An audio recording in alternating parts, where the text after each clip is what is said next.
حضرت ابراہیم بن ادہم رحمت اللہ علیہ بلخ کے بادشاہ تھے، حکومت کے مالک۔ ایک دن اپنے محل میں سوئے ہوئے تھے کہ کچھ آہٹ سنی کہ کوئی چل پھر رہا ہے۔ اپنے بستر سے اٹھے اور اٹھ کر تحقیق کی تو پتہ یہ چلا کہ محل کے اوپر کے حصے میں بالا خانے میں دو شخص چل پھر رہے ہیں۔ تو ابراہیم بن ادہم رحمت اللہ علیہ ان تک پہنچے اور ان سے کہا کہ بھائی رات کے اس وقت تم یہاں کیا کر رہے ہو؟ تو ان دونوں نے کہا کہ ہمارا ایک اونٹ گم ہو گیا ہے، تو ہم اونٹ کو تلاش کر رہے ہیں۔ حضرت ابراہیم بن ادہم رحمت اللہ علیہ نے ارشاد فرمایا کہ بھائی اونٹ اور شاہی محل کے بالا خانے میں کچھ عقل ٹھکانے ہیں یا نہیں تمہاری؟ مجھے تو بڑی حیرت ہو رہی ہے، مجھے بڑا تعجب ہو رہا ہے کہ اونٹ تمہارا گم ہو گیا ہے، تو اونٹ تمہیں کسی جنگل میں تلاش کرنا چاہیے، صحرا میں تلاش کرنا چاہیے، کھیتوں میں تلاش کرنا چاہیے۔ یہ شاہی محل رویل پیلیس کے اوپر کے فلور میں شاہی محل کے بالا خانے میں تلاش کر رہے ہیں۔ تو ان دونوں نے کہا کہ ہمیں اس سے زیادہ تعجب آپ پر ہو رہا ہے۔ آپ کو تو اس بات پر تعجب ہو رہا ہے کہ شاہی محل میں ہم ہمارا گم شدہ اونٹ تلاش کر رہے ہیں، اس سے زیادہ تعجب آپ پر ہو رہا ہے کہ آپ نرم نرم بستر میں اللہ کی جنت کو تلاش کر رہے ہو۔ جتنا تعجب آپ کو ہو رہا ہے اس سے زیادہ آپ پر تعجب ہے ہمیں۔ اور بس وہ دونوں غائب ہو گئے، مگر یہ جو نصیحت کی بات تھی وہ لگ گئی حضرت ابراہیم بن ادہم رحمۃ اللہ علیہ کو۔ اور ابراہیم بن ادہم رحمۃ اللہ علیہ کو نصیحت کی بات لگ گئی تو انہوں نے بلخ کی حکومت کو چھوڑ دیا۔ بادشاہ تھے وقت کے، بلخ کی حکومت کو چھوڑا اور چھوڑ کر انہوں نے درویشی اختیار کر لی۔ تو ایسے لوگ گزرے ہیں یہاں۔ حضرت عامر ابن عبداللہ ابن قیس تو یہ فرما رہے ہیں کہ اگر اللہ تعالیٰ مجھے پوری دنیا کی حکومت دے دے اور مجھے حکم فرما دے کہ اسے چھوڑ دے تو میں حق تعالی شانہ کے حکم کی تعمیل کروں گا۔ مگر ابراہیم بن ادہم رحمۃ اللہ علیہ کی چھوٹی موٹی جو کچھ بھی حکومت تھی اسے حق تعالی شانہ کے خاطر قربان کیا، اور قربان کر کے جنگل میں چلے گئے، کسی شیخ کامل کی صحبت اختیار کی، اور کسی شیخ کامل کی صحبت اختیار کر کے زہد اور فقر کے ساتھ زندگی گزاری، اور ان کا نفس جو ہے اور ان کا دل جب مزکا مجلہ مصفہ ہو گیا اور حق تعالی شانہ نے انہیں ولایت کے مقام پر فائز کیا، پھر حالت ہی کچھ عجیب ہو گئی۔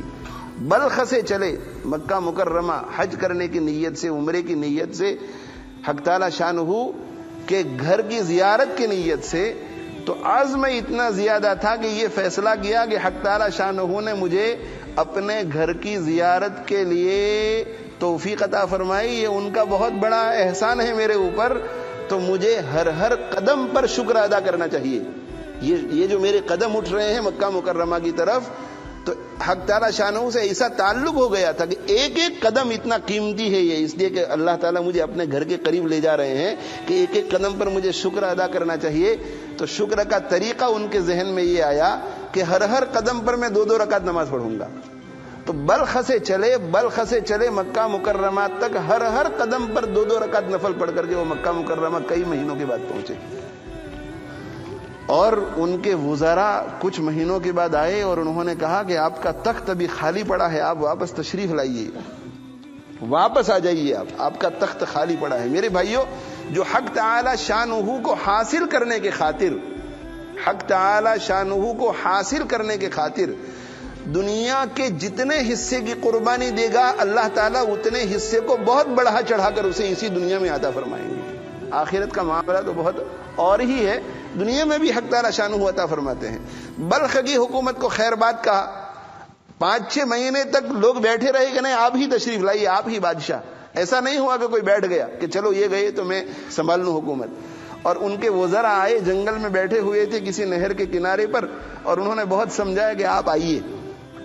ابراہیم بن ادھم رحمۃ اللہ علیہ جب ان کو سمجھانے میں ناکام رہے اور وہ ان کو سمجھانے میں ناکام، تو ابراہیم بن ادھم رحمۃ اللہ علیہ نے جو شال یا چادر اوڑی ہوئی تھی اس میں سے ایک سوئی نکالی اور اس سوئی کو اس میں پھینک دیا، ندی میں، جو ندی سامنے تھی اس میں پھینک دیا.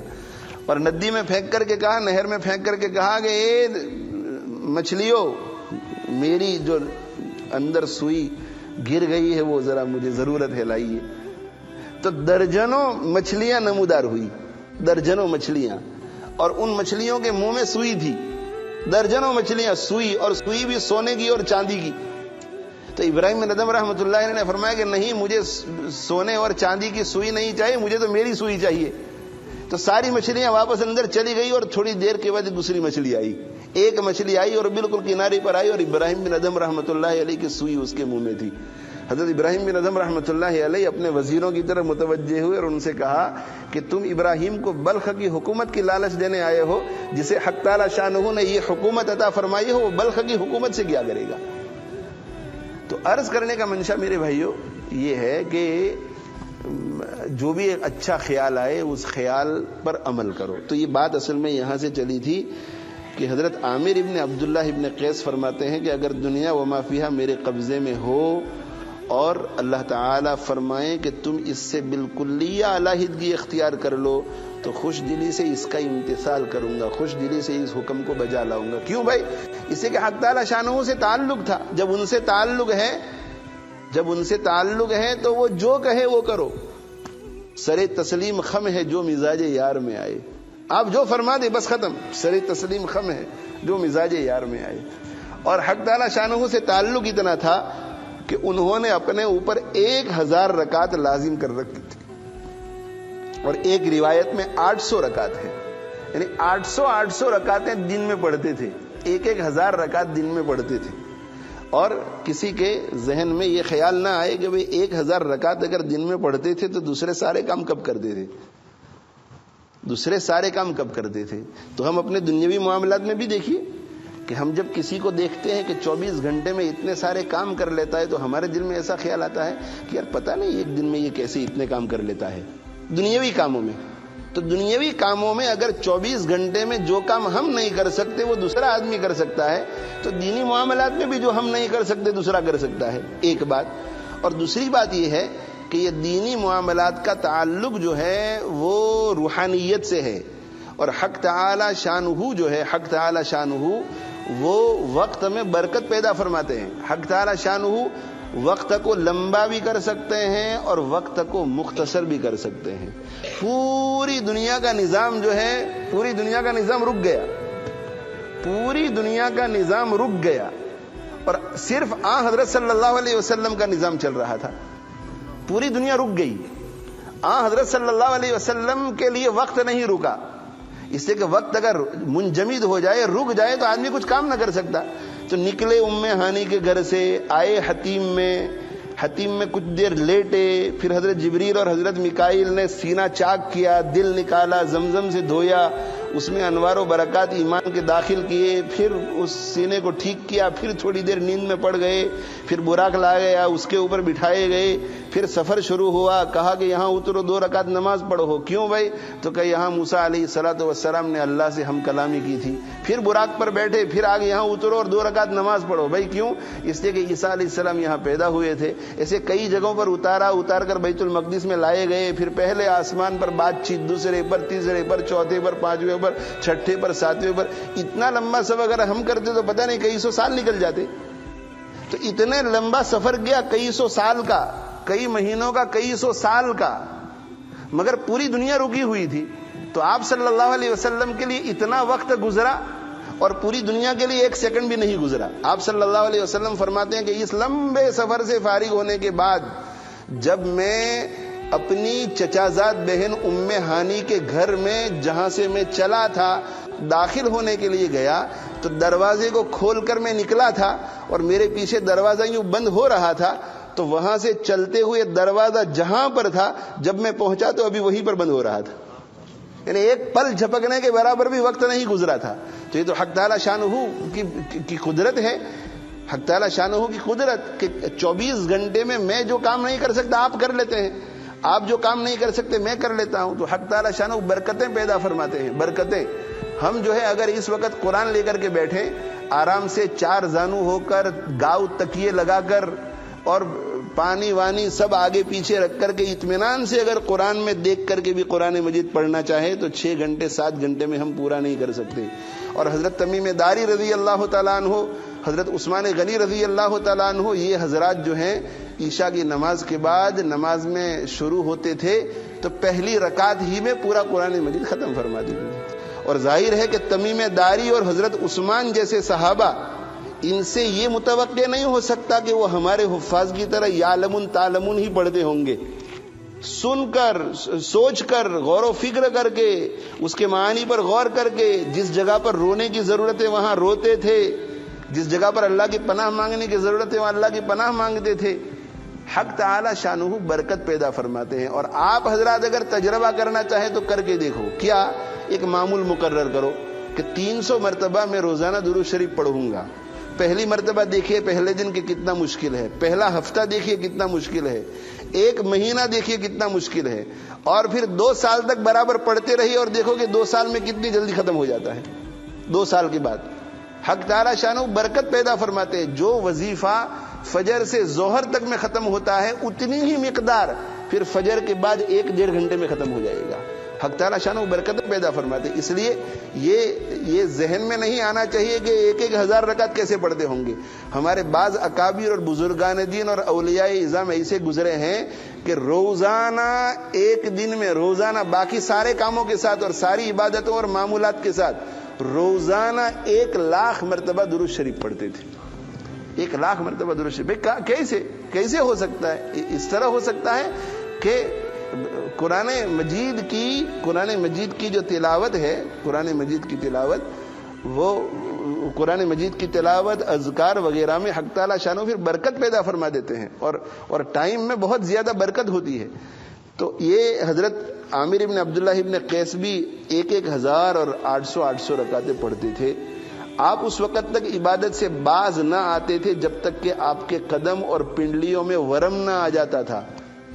اور جب قدم اور پنڈلیوں میں ورم آ جاتا تھا تو اپنے آپ سے خطاب فرماتے تھے، خود اپنے آپ سے بات کرتے تھے اور فرماتے تھے کہ تو عبادت کے لیے پیدا کیا گیا ہے. اپنے نفس سے کہتے تھے تو عبادت کے لیے پیدا کیا گیا ہے، لہذا تجھ سے ضرور کام لیتا رہوں گا.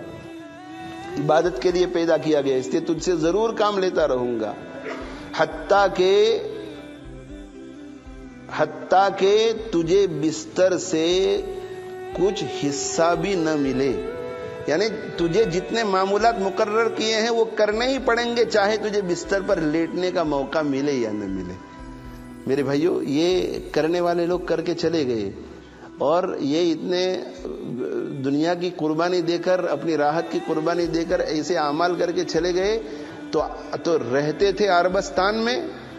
اور 1400 سال پہلے کے لوگ، تابعین کا دور، اور آج ہم 1400 سال کے بعد انگلینڈ میں، لیسٹر میں ممبر پر بیٹھ کر ان کا تذکرہ کر رہے ہیں اور بڑی محبت سے اور بہت زیادہ ایڈمیریشن کے ساتھ ان صاحب کا تذکرہ آج ہم پڑھ رہے ہیں. اور حضرت عامر ابن عبداللہ ابن قیس، ان کے نام کے ساتھ حضرت بھی بول رہے ہیں اور رحمہ اللہ تعالی بھی بول رہے ہیں. یہ حق تعالی شانہ نے کیسی عظمت عطا فرمائی. میں اور آپ تو نہیں جانتے ان کو، ہمارا ان سے کوئی تعلق نہیں. ان کا آج تذکرہ ہم کیوں کر رہے ہیں اور کیوں پڑھ رہے ہیں؟ یہ تذکرہ کیوں باقی رہا؟ یہ کس نے رکھا باقی دنیا میں؟ حق تعالی شانہ نے باقی رکھا. حق تعالی شانہ نے کتابوں میں ان کا تذکرہ باقی رکھوایا. تو میرے بھائیو، جو شخص بھی حق تعالی شانہ کے لیے قربانی دیتا ہے، حق تعالی شانہ دنیا میں بھی اس کا ذکر خیر باقی رکھتے ہیں اور آخرت میں بھی اسے بلند درجات عطا فرماتے ہیں. اس لیے میرے بھائیو، یہ مبارک ایام سے ہم گزر رہے ہیں. شعبان کا مہینہ چل رہا ہے، بہت جلدی یہ ختم ہو جائے گا اور پھر رمضان المبارک کا مہینہ شروع ہو جائے گا. تو یہ ایام جو ہیں یہ حق تعالی شانہ سے اپنے تعلق کو جوڑنے کے ایام ہیں. رمضان المبارک کا انتظار نہ کریں، اسی وقت سے شروع کر لیں، اس لیے کہ ممکن ہے کہ رمضان المبارک تک ہم زندہ نہ رہیں. یہ بھی شیطان کی طرف سے بہلاوا ہوتا ہے کہ ہاں واقعی بات تو سمجھ میں آ گئی اور اب تو زندگی درست کرنی ہے، مگر کب؟ جب رمضان المبارک کے پہلے دن سے ہم شروع کریں گے، اور اس وقت اگر انتقال ہو گیا تو انہی بدعمالیوں کے ساتھ، اور ابھی شروع نہیں کریں گے تو رمضان المبارک یکم رمضان المبارک کے آنے پر بھی شروع نہیں ہو سکے گا. پھر یکم رمضان، دوم، سوم، ایسا چلتے چلتے رمضان المبارک کا مہینہ ختم ہو جائے گا. اس لیے میرے بھائیو آج ہی یہاں سے عزم کر کے اٹھو کہ اب سے تمام گناہوں سے بچنا ہے، اپنے آپ کو دین سے وابستہ کرنا ہے، حق تعالی شانہ کی محبت حاصل کرنی ہے، حق تعالی شانہ سے اپنا تعلق جوڑنا ہے، اور اب سے زندگی میں ایک خاص انقلاب لانا ہے. اللہ تعالی عمل کی توفیق عطا فرمائے. وآخر دعوانا ان الحمد للہ رب العالمین، وصلی اللہ علی نبینا محمد وعلی آلہ وصحبہ اجمعین.